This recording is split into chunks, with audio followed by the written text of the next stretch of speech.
Arema FC sudah mengantongi 5 nama pemain asing yang direkrut di bursa transfer Liga 1 2023, tapi belum ada nama pemain asing ASEAN, Asia Tenggara, yang disebut. Sejauh ini manajemen dan pelatih Arema FC belum menentukan pemain ASEAN yang jadi incaran. Meski telah ada sejumlah nama pemain Asia Tenggara yang ditawarkan oleh para agen pemain, tapi manajemen Arema FC bergeming. Jadilah hingga kini belum ada nama pemain yang akan mengisi slot pemain ASEAN di tim Arema FC. Seperti diketahui, manajemen Arema FC telah mengantongi 5 pemain asing baru untuk musim ini. Bahkan 3 pemain diantaranya sudah bergabung dan menjalani latihan bersama tim Singo Edan.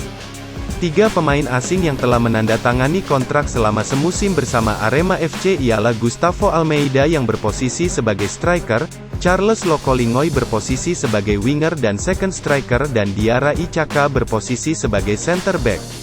Rencananya, dalam waktu dekat ini Singo Edan akan kedatangan 1 pemain asing asal Kamerun, Andre Zanga. Yang terbaru, manajemen Arema FC juga telah menyebut 1 nama pemain asing yang berasal dari Argentina, Ariel Lucero sebagai pemain baru berikutnya yang akan segera datang ke Malang. Ya, kami masih menunggu 1 pemain asing lagi di posisi gelandang serang.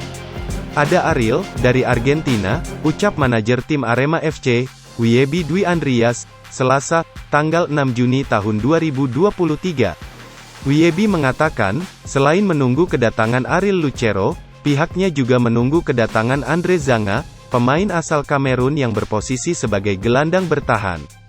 Andre Zanga dipastikan akan datang ke kota Malang pada tanggal 12 Juni tahun 2023. Tiketnya tanggal 12 Juni tahun 2023 Zanga ke sini. Terus kemudian yang menyusul Ariel. Itu yang sudah kami amankan, tandasnya. Di sisi lain, belum ada nama pemain ASEAN yang disebut sebagai incaran Arema FC. Manajer tim Arema FC, Wiebi Dwi Andrias menyatakan pihaknya mendapatkan banyak tawaran pemain asing ASEAN. Tawaran pemain asing dari negara Singapura, Brunei Darussalam dan sejumlah negara ASEAN lainnya sudah berdatangan. Sebenarnya untuk kuota ASEAN kami melihat kebutuhan. Sudah banyak yang masuk, dari Singapura ada, Brunei ada dan beberapa negara lainnya, ujar Wiebi kepada SURYAMALANG.com pada Jumat, tanggal 2 Juni tahun 2023. Tapi tim Singo Edan belum mengambil keputusan. Kami menunggu rapat besar untuk pemain dari ASEAN ya, tambahnya. Sebelumnya, Wiebi juga pernah mengatakan dirinya mendapatkan tawaran pemain kapten timnas Myanmar. Jangan lupa subscribe agar tidak ketinggalan informasi terbaru setiap harinya.